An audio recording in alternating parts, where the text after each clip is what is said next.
පාටකුරුල්ල ටෙලිනාට්‍ය ඉදිරියට සිදුවිය හැකි මෙම වෙනස්කම් සහ කෙවින්ගේ පවුල අයගේ පැමිණීම පිළිබඳව අපි අද කතා කරන්නට සූදානම්. ඇත්තටම කියනවා නම් කෙවින්ගේ පවුල අය කෙවින්ගේ තාත්තගේ බර්ත්ඩේ එක හොඳටම සමරනවා. ඉතින් මේ බර්ත්ඩේ එකට අනිවාර්යෙන් නිම්නාවිත් වෙනවා. ඉතින් තමන්ගේ දුව වැඩ කරන තැන ලොක්කගේ බර්ත්ඩේ එකට ආරාධනා කරාට පස්සේ මේ කට්ටියට ඉතින් නොගිහිනුත් බැරි වෙන්න පුළුවන්.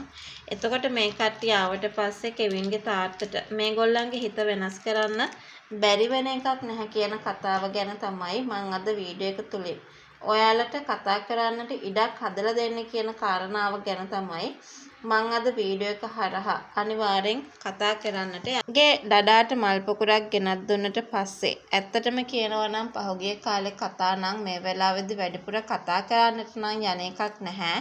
මොකද එහෙම වුණොත් ඒක සම්පූර්ණයෙන්ම වෙනස් වෙන තැනකටපත් වෙන්න ලොකු ඉඩකඩක් තියෙනවා කියන ඒ කතාව තමයි අපි අද මතක් කරන්නටත් ඕනෙකමක් තියාගෙන ඉන්නේ කියන ඒ කතාව තමයි අපි අද මතක් කරන්න ඕනේ. ඒ විතරක් නෙමෙයි තව දෙයක් අපිට කතා කරන්න මේ වෙලාවේ ඉඩකඩකුත් තියාගෙන ඉන්නවා කියන ඒ කතාව තමයි අද වීඩියෝ එක හරහා අපි අනිවාර්යෙන්ම ඔයාලට මතක් කරන්න ඕනේ. මුල් දිනවල පැවති දැඩි කේන්තිය සහ විරෝධය සදාකාලිකව පවතුනේ ඇති කියලා අපිට හිතන්න බෑ.